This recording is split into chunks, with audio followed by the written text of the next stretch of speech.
그래서 저도 최근에 이런 얘기를 좀 많이 꺼냈는데, 사실 코로나 초기부터 얘기를 꺼냈는데 그때는 그런 얘기를 받아들일 상황이 아니었죠. 그러니까 1차 유행 끝날 때부터 앞으로 코로나 이후의 상황이 되게 달라질 거다, 아니면 코로나를 함께하는 시간이 길어질 거다, 이렇게 사실은 얘기를 했는데, 사실 그래서 제가 이번에 책을 낸 것도 우리는 바이러스와 살아간다, 이렇게 책을 냈거든요. 근데 그 이유 중에 하나가 뭐냐면, 코로나가 적어도 이제는 이제 일반인들도 이해를 많이 하시겠지만, 적어도 1, 2년은 계속 갈 것 같잖아요. 그리고 조금만 느슨해지면 3차, 4차 유행도 생길 수 있을 거라는 거를 이번 2차 유행을 통해서 깨달았잖아요. 그러니까 사람들의 심리가 그런 거예요. 그러니까 내가 한두 달 고생하면 일상 돌아갈 거야, 좋아질 거야 라고 생각을 하면 좀 힘들고 답답해도 버틴단 말이에요. 그냥 견디는 거죠. 그냥 일상생활을 좀 포기하고 이것도 안 하고 그냥 견디면서 어떻든 시간 지나다 보면 언젠가 좋아지겠지, 그러면 예전 돌아갈 수 있을 거라 생각을 해버리면, 근데 그러면은 이제 그걸 바라보고 있긴 하지만, 이게 길어져 버리면 이런 상황이 더 언제까지 참지, 언제까지 참지, 이렇게 되면 되게 심리적으로 위축되고 우울해지기도 하고 해결이 안 되는 상황인데, 오히려 마음을 바꿔야 된다는 거죠. 앞으로 2, 3년이, 짧게 1, 2년, 길어도 2, 3년이 갈 거라고 한다면, 이제부터는 내 삶의 모습도 바꿔야 되고, 내 가치 지향성도 바꿔서 아예 이제 이런 상황에서 내가 살아갈 수밖에 없다라고 생각을 하고 나면 오히려 희망이 보일 수 있다는 얘기예요. 그러니까 앞으로 내가 금방 지금 옛날의 일상으로 돌아갈 거라고 생각해서 그것만 바래가지고 그냥 이도저도 안 되면서 그냥 참고 버티는 상황으로 가는 것보다는, 그냥 지금 내가 살고 있는 상황이 앞으로 계속될 거니까 이 안에서 내가 어떻게 살아갈 걸 궁리하는 게 오히려 심리적으로도 편한 거고, 또 그렇게 돼야지 우리가 일상적으로 느끼는 이런 감염병 위기를 내 일상에서 이겨낼 수 있는 기회가 될 수도 있다는 생각을 한다는 겁니다. 총력을 기울일 수밖에 없는 상황이고요. 그러니까 지금 이제 국내의 신약이라고 할 만한 거는, 일단 혈장 치료제는 확진자들이 헌혈을 해줘서 그 중에 이제 그런 코로나에 잘 듣는 항체만을 농축시킨 치료제는 헌혈만 많이 해주시면 언제든 만들어낼 수 있는 거니까, 그게 지금 이제 연구를 시작을 했거든요. 이제 사람한테 투여하는 연구가 시작되고 있거든요. 그러니까 그 연구가 빨리 끝나면 올해 말 정도에 마무리가 되니까, 일단 현장 치료제는 헌혈만 많이 해주면, 지금 1차 유행 때 사람들 거를 지금 이제 연구용하고 일부 비축을 한다면, 이제 2차 유행 것도 2, 3개월 쓰면 이제 공여가 가능하니까, 그게 차곡차곡 쌓으면 적어도 중증 환자에 쓸만한 약을 비축이 가능해질 거란 말이에요. 그러니까 그건 비축해야 되고, 그리고 두 번째는 이제 항체 치료제라 그래서 혈장 치료제가 한 단계 진일보한 건데, 이제 혈장 치료제에서 이제 연구를 하다 보니까 이 항체가 제일 잘 듣는다 그러면 그 항체를 유전자 제조조합을 통해서 대량 생산하는 기술을 가진 회사들이 우리나라에 여러 회사들이 있어요. 셀트리온이라든지 삼성바이오로직스. 그러니까 이제 그런 거는 그러니까 혈장 치료제는 한계가 있잖아요. 헌혈을 많이 안 해주면 못 만드는 거지만, 이 항체 치료제는 대량으로 만들 때 이미 임상이 진행이 돼서 내년 한 5월 이후면 출시도 될 수 있을 거라 생각을 하고 있으니까, 그러니까 이런 치료제들을 우리가 가지고 있는 그런 장점이니까 잘 만들려고 노력을 좀 해야 될 것 같다는 생각이 들고요. 백신 같은 경우에도 우리나라가 좀 기술적으로는 1, 2년 정도 뒤져 있는 건 맞아요. 근데 그러니까 지금 미국이나 영국이나 독일 같은 게 올해 말까지 3단계 연구 끝내고 내년 초에 상용화 시키겠다라고 얘기를 하지만, 우리나라 내년 말 늦으면은 이제 2022년 봄이나 돼야지 될 수도 있어요, 지금. 그렇지만 어떻든 늦더라도 끝까지 빨리 개발을 해야, 이게 왜냐면 이게 1, 2년 만에 끝날 상황이면요, 빨리 만드는 회사 거 가지고 그냥 수입하든지 기술 제휴해서 끝낼 수 있지만, 이게 2, 3년 이상 또는 겨울마다 유행하는 그 바이러스로 토착화될 가능성도 없거든요. 3, 4년 지난 다음에는. 그럼 우리가 가진 기술을 가지고 백신을 만들지 않으면 매번 외국에 손을 내밀어야 되는 상황이 발생할 수 있으니까, 일단 좀 늦더라도 끝까지 개발을 하도록. 왜냐하면 다른 데서 먼저 만들어버리면 국산 만들어야 될 동력이 떨어질 수도 있잖아요. 근데 다른 외국에서 만들더라도 국산 백신을 꼭 만들어야 되는 그런 상황이기 때문에 끝까지 노력은 해야 되지 않을까 생각을 하고 있습니다. 이제 또 이번에 또 홍콩에 무슨 그 과학자 한 분이 또 이번에 우한 연구소에서 유출된 거다 이런 얘기 하려고 그러긴 하는데, 그러니까 이제 저도 이제 그걸 바이러스를 직접 제가 실험을 하거나 이런 사람은 아니잖아요. 근데 이제 그런 바이러스를 집중적으로 연구하시는 이런 분들의 얘기로는, 그러니까 유전자의 배합이나 이런 것들이 인위적인 형태가 된 형태는 보이지는 않는다고 얘기를 하더라고요. 그러니까 자연적인 돌연변이 상태에서 벌어질 수 있는 수준 정도의 유전적 변이지, 이게 뭔가 인위적으로 누군가가 인간이 개입해서 만든 형태의 유전적 변이를 보이는 것 같지는 않다. 그래서 일단은 정말 이렇게 너무 이렇게 자연스럽게 그런 거를 조작할 수 있는 기술을 가진 게 중국이 아니라면 이런 거 만들 수는 없는 것 같다라고 하는 게 대부분의 이제 바이러스 학자들이 공통된 의견은 맞더라고요. 그러니까 이제 그런 우한에서 뭐 그런 거 뭐 유출했다 이런 거로 하기에는 조금 아닌 것 같다. 그러니까 동물 사이에서 일어날 수 있는 일종의 자연스러운 유전적 변이다라고 얘기하는 분들은 아직은 더 많거든요. 그렇죠. 그러니까 환경 파괴하고 기후 변화 뭐 이런 부분들이 다 엮여 있다고 얘기를 하고요. 거기에 이제 인간의 욕심, 욕망까지. 그러니까 왜냐면 그러니까 일부 뭐 모기매개 질환들, 뭐 댕기열 이런 게 늘어나는 것들은 기후 변화하고 아주 밀접한 곤충매개 질환들은 다 이제 기후 변화 매우 민감하게 되고요. 그 다음에 이제 뭐 에볼라도 그렇고, 그 다음에 코로나도 그렇고 다 박쥐에서 넘어왔잖아요. 근데 사실은 박쥐하고 사람하고 대면에서 접촉할 만한 일이 사실 별로 없었고, 박쥐에서 직접 오는 경우도 있지만 박쥐에서 다른 포유류 통해서 이렇게 넘어오거든요. 근데 이 중간 포유류도 사람하고 접촉할 만한 자주 접촉하는 동물들이 보통 아니었었어요. 그러니까 이번에 뭐 천상갑 얘기가 나오긴 하지만 천상갑은 되게 희귀한 동물인데다가 이게 그냥 자연 속에 있으면 사람하고 만날 일이 전혀 없는 동물인데 이런 동물들을 야생으로 시장에다가 갖다 팔아서 뭐 약재로 한다든지 음식을 만든다든지 뭐 이런 데로 살아있는 채로 잡아와서 하다 보니까 사람하고의 접촉면들이 늘어나다 보니까 사람한테 이제 전파될 수 있는 기회가 늘어난 부분이거든요. 그래서 최근에 인수공통 감염병들의 특징 자체가 그러니까 자연 파괴라든지 아니면 거꾸로 자연에서 사람이랑 만날 일 없는 동물들이 사람 세계로 끌려 나와가지고 생기는 그런 인수공통 감염병들이 계속 늘어나고 있는 측면이어서 이 부분들은 당연히 인간의 책임들, 그러니까 인간이 만든 여러 가지 환경오염이나 기후변화 그리고 자연 파괴 이런 것과 연관되어 있는 거다 이렇게 얘기를 많이 하고 있죠. 그러니까 누가 이렇게 캡처해서 페이스북에 띄우니까 그 밑에 누가 댓글을 달아놓은 게 기억이 나요. 그러면 우리나라 2002년 월드컵 때 히딩크는 그냥 벤치에서 떠들기만 했는데 그러면 그래서 이제 그러면 선수들이 잘해가지고 선수들이 잘 사강을 했겠지만 그러면 히딩크는 아무 역할 안 한 거냐 그 상황이랑 비슷하다고 생각하거든요. 그렇게 비판할 수 없죠. 예. 그러니까 리더가 앞에 나가서 뭔가 얘기를 하는 거 중요해요. 커뮤니케이션도 중요하고 브리핑하는 거 사실 브리핑은 다른 사람이 할 수도 있긴 있지만 그러니까 저는 오히려 거꾸로 질병관리 본부에서 그 브리핑을 정은경 본부장밖에 할 수 없었다는 게 사실은 더 씁쓸해요. 그러니까 지금 정은경 본부장이랑 이제 권준호 원장님 두 분이 번갈아서 하시잖아요. 그러니까 그다음 권준호 원장님은 이제 워낙에 보건복지부 대변인 했었던 분이시니까 언론 대응을 많이 하셨던 분이고 정은경 본부장님 같은 경우 이제 청장님이죠. 청장님 같은 경우는 워낙에 이제 메르스 때나 이제 신종플루 때 계속해서 언론 대응 계속 하셨던 분이기는 하세요. 근데 문제는 정경 청장님만큼 이 코로나 상황에 대한 전반적인 큰 그림도 볼 수 있고 디테일까지 잘 아는 라서 이런 부분들을 제대로 그러니까 어떤 질문이 나오더라도 능수능란하게 대답을 하실 만한 분이 질병관리청에 사실 몇 분 없어요. 그러니까 그게 더 오히려 안타까운 거예요. 그러니까 개별적인 그런 뭐 항목이나 이런 부분에 있어서는 누구든 얘기를 할 수 있지만, 그러니까 지금 질병관리청 자체에 이런 식으로 거대하게도 보고 세밀하게도 볼 수 있는 그런 부분을 역량을 가지고 있고 그런 걸 할 수 있는 분이 몇 분 안 계신 게 사실은 그만큼 인력풀이 낮고 전문가들이 부족하고 또한 이제 이런 감염병 전문가들 숫자도 많지 않은 상황들인 게 안타까워. 그러니까 정경 본부장님이 브리핑을 할 수밖에 없는 그런 상황이었다는 게 저희 전문가들이 오히려 더 안타깝게 생각을 하거든요. 예, 그러니까 증원이 됐는데 문제는 증원이 되더라도 이게 그 사람들이 역량을 갖는데 몇 년 걸릴 거 아니에요. 그러니까 뭐 감염병 전문가들이 뭐 대거 뭐 들어가가지고 만들어진 그런 증원이 아니고, 그다음에 이제 그러니까 뭐 국장이나 과장급들이 기존에 있던 사람들이 국장 과장이 승진해서 되는 거고, 그 다음에 새롭게 이제 업무를 하는 사람들은 이제 뽑아서 들어가야 되는데, 그러니까 이런 새롭게 뽑아서 들어간 사람들도 기존에 있는 국장 과장들도 업무에 대해서 적응하고 또한 자기의 감염병에 대한 역량을 올리려면 시간이 걸리니까 적어도 질병관리청이 제대로 된 질병관리청의 역할을 하면 2, 3년 이상 걸릴 거란 말이에요.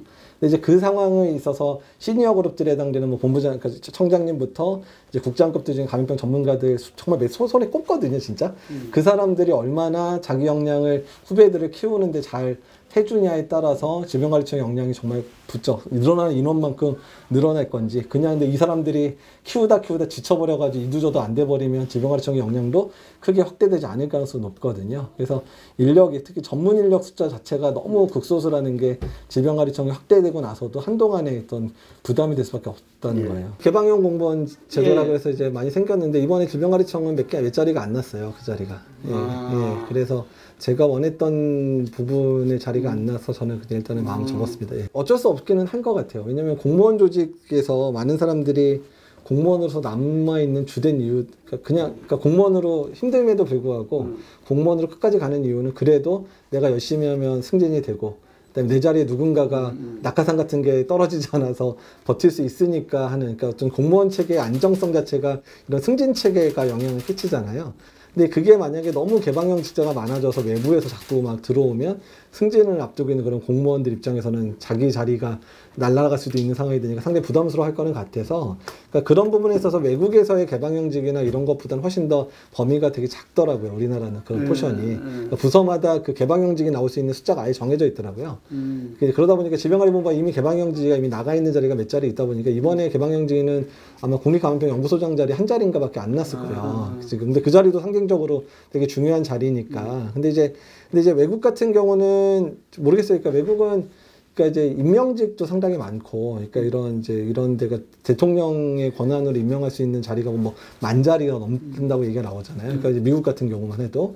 그러니까 이제 그러다 보니까 이제 그런 식으로 해서 정권이 바뀌게 되면 전반적으로 이제 많이 바뀌게 되는, 그게 너무 당연하게 바뀌는 거고, 그러다 보니까 뭐 대학 교수가 뭐 미국 CDC에 뭐 국장으로 갔다가 그 사람이 또 제약회사도 갔다가 뭐 이런 식으로 이런 게 그러니까 미국적인 사고인 것 같아요. 미국적인 어떤 직장에 대한 그런 그러니까 미국이 되게 이렇게 이직을 열심히 잘 하잖아요. 그러니까 그런 문화가 이제 공무원직에도 어느 정도 이제 돼 있어서 그게 왔다 갔다 하는 게 이제 많이 돼 있는데, 우리나라는 아직까지 그런 상황들이 안 되기 때문에 좀 장단점이죠. 근데 이제 다만 미국이 부러웠던 것 중에 하나는, 그러니까 미국이 어떤 사람이 뭐 장관이 되거나 이랬을 때 그 사람이 커리어 중에서 적어도 행정부에서 그 사람이 그런 이제 중간에, 그러니까 바로 장관이 되기 전이라, 장관이 그냥 시키는 경우가 없고 뭔가 행정부에서 뭐 국장이든 아니면 뭔가 좀 낮은 직책으로 근무를 했던 그런 경험이 있는 사람이 일단은 이제 그 자리 합당하다면 장관으로 내려고 이런 식으로 분명히 하더라고요. 근데 우리나라는 그런 경험 없이 대학 교수면 그냥 좀 더 유명해지고 뭔가 이제 뭐 영향력이 세지면 대학 교수가 그냥 아무런 행정부 경험이 없이 낙하산처럼 장관도 되고 뭐 이런 경우들이 많잖아요.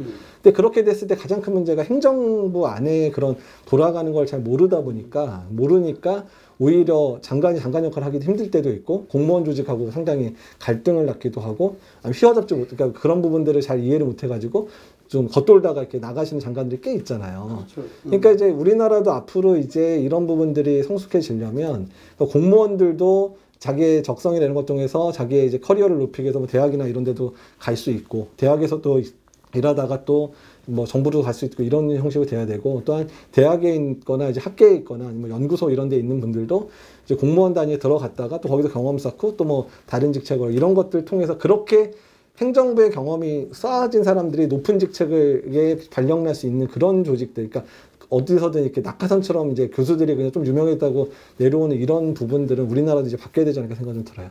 그러니까 사실 상황이 양쪽이 너무 안 좋은 상황이 그러니까 사실 뭐 정부 입장에서도 2차 유행이 생길 거라고 예상 못한 때에 법안을 발의를 했죠. 7월 중순 정도에 법안 발의하겠다고 띄웠으니까 이제 뭐 공공의대부터 시작해서 의사정원 확대 이런 정책을 냈는데, 근데 이제 좀 아쉬운 거는 그러니까 모르겠어요. 그러니까 코로나 상황이 언제든 악화될 수가 있었고요.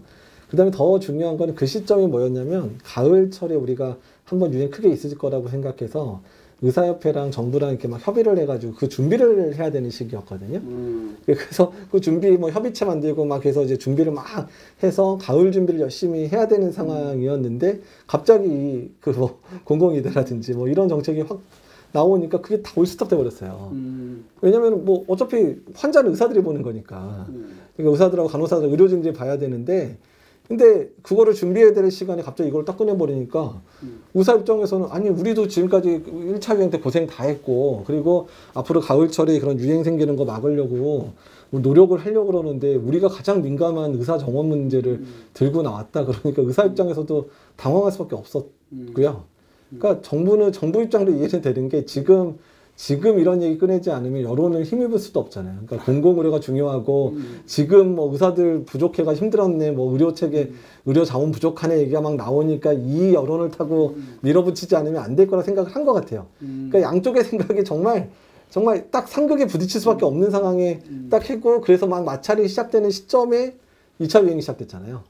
그러니까 이게 하필이면 일이 원래 그렇잖아요. 하필 이름이 안 좋아지려면 다 겹치는. 같이 겹치는. 예, 이런 상황이어서 그러니까 뭐 당연히 공공의료 확충도 필요하고, 일단 일부 공공의료 중에서 취약하고, 그다음에 이제 인력이 많이 필요한데 안 되는 부분에 대한 인력들이 이제 뭐 훈련되고 만들어지는 건 정말 중요하기는 한데, 저는 이제 아쉬운 측면들은 이렇게 4,000명을 늘려놓는다고 한들 그 4,000명이 자기가 의무복무해야 되는 시간 이후에 계속해서 그런 사람들이 이제 그런 영역에서 계속 일을 할 건가에 대한 부분은 담보를 못할 거라는 생각이 들어요. 그래서 저는 처음부터 숫자 늘리네 마네 얘기할 때부터 별로 관심이 없었던 이유가 뭐냐면, 그 4,000명 뽑아봐야 감염내과에서 그 중에서 1, 200명 할까? 그 생각할 때 안 할 거라는 생각밖에 못 했거든요.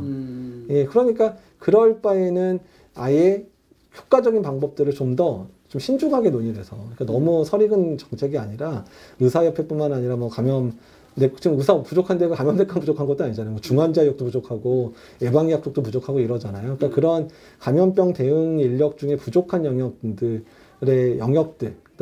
하고 좀 긴밀하게 얘기를 해서 어떻게 하면 이런 쪽을 전공하는 사람이 늘어날 건가를 논의를 해서 늘려나갈 방법을 마련하는데, 도저히 숫자를 늘리지 않고는 안 된다 그러면 그때 늘리는 얘기를 꺼냈어야 되는데, 그런 거 없이 그냥 숫자만 늘려놓으면 그냥 의사 숫자 늘어나니까 그 중에서 그냥 힘드니까 그런 쪽 가는 사람이 많겠지, 이런 식의 발상으로는 절대로 해결이 안 된다는 얘기죠. 그래서 일단은 좀 논의들을 충분히, 특히 감염병 현장에서 일하는 사람 또는 공공의료 현장에서 일하는 사람들의 목소리를 충분히 듣고 그거에 맞춰서 맞춤형 전략을 세우지 않는 이상에서는 그냥 단순히 숫자를 늘리는 것만으로는 해결될 수 없다는 부분이네요. 그러니까 그것도 아까 말씀드린 대로 뭐 10년 의무복무 한다 그러는데, 그러니까 이게 10년 의무복무 한다고 해서 그게 그 사람들 10년 근무하고 나서 그걸 풀어주면 그 사람들이 공공의료에 계속 남아 있어줘야지 그게 이제 시드가 되겠잖아요. 씨앗이 되는데 그럴 가능성이 별로 없다는 거예요. 그렇게만 늘려서는. 그러니까 오히려 공공의료의 인프라를 확충을 해주고 거기가 일할 만한 공간을 일단 만들어 놓으면 숫자가 늘지 않으면 가지도 않는다는 거죠. 근데 지금의 상황에 숫자만 늘린다고 해서 공공의료에 해당되는 쪽에 많은 사람들이 갈까요?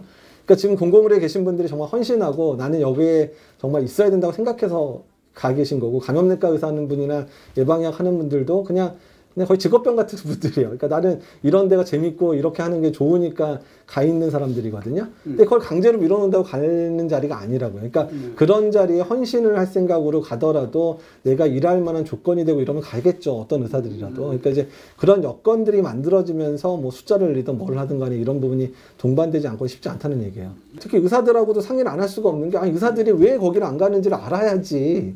그러니까 강제로 거기만 배정해서 일하시키겠다고 우선 평생 가 있는 거 아니잖아요. 그러니까 그런 쪽이 일할 만한 메리트가 생겨야 되고, 일할 만한 그런 충분한 그런 이제 여건이 돼야지 사람들도 선택을 한 번 더 고민하게 될 거 아니에요. 그렇죠? 이제 그런 부분까지 고려를 해서 현장의 목소리를 충분히 듣고 시작을 하셔야지 되지, 그냥 위에서 생각할 때 그냥 이렇게 만들어서 이렇게 확 늘려주면 쏟아부으면 그냥 거기서 일하는 사람 좀 늘겠지, 이런 식으로 접근하면 안 된다는 얘기죠. 올바른 진료라는 측면에 있어서, 그러니까 적정 진료를 하기 위해서는 적정하게 이제 그 수가가 매겨지고 그게 관리가 잘 돼야지 이제 과잉 진료도 안 나오고, 그 다음에 비급여 진료나 이런 부분들도 천천히 없어질 거란 말이에요. 그러니까 관리도 철저히 해야죠. 왜냐면은 지금 상황에 수가만 올려주면 그냥 지금 상황에서 비급여 이런 것도 똑같이 하면서 그냥 의사들의 그런 의료 병원이나 이런 데 수익만 올라가겠죠. 하지만 수익과를 충분히 병원들이 올바른 진료, 그리고 이제 과잉 진료 안 하고, 그 다음에 적절한 진료를 했을 때 수가가 보장되고, 그 이상에 대해서는 오버하고 뭐 어떻든 과잉으로 가는 부분들을 철저하게 조절할 수 있는 그런 이제 그 규제나 이런 부분이 같이 같이 가면 적정한 진료가 충분히 했을 때, 그러니까 우리가 의사의 양심에 맞춰서 의사가 이제 적정하게 진료를 했을 때 수급이 보상된다고 하면, 일부러 뭐 비급여를 환자들한테 권유한다든지 아니면 이제 성형외과나 이런 비급여 항목이 많은 과가 인기과가 될 일은 없어질 거 아니에요. 그러니까 이제 그 부분에 이 균형을 얼마나 잘 맞추는지가 상당히 중요하다는 거예요. 그러니까 지금은 이 수가가 떨어지다 보니까 이 수가 외에 여러 가지 그런 동력을 가지고 이제 자기의 수익을 보존하려는 방법을 병원들이 좀 몰두할 수밖에 없는 상황인데, 수가를 적정히 올려줘서 병원들이 그냥 정부에서 주는 수가만으로도 병원이 운영이 잘 되고 뭐 인건비 제대로 줄 수 있고 근데 너무 오버해서 수익을 내면 또 안 되겠죠. 그러니까 이제 그런 부분들을 잘 하게 되면 오히려 의료 자체가 안정이 될 거고요. 거기에 수반되는 인력들이 당연히 늘어날 수밖에 없어요. 그러니까 그런 부분이 해결이 돼야지 이제 저는 전반적인 그런 부분이 해결이 될 거라 생각이 들어요.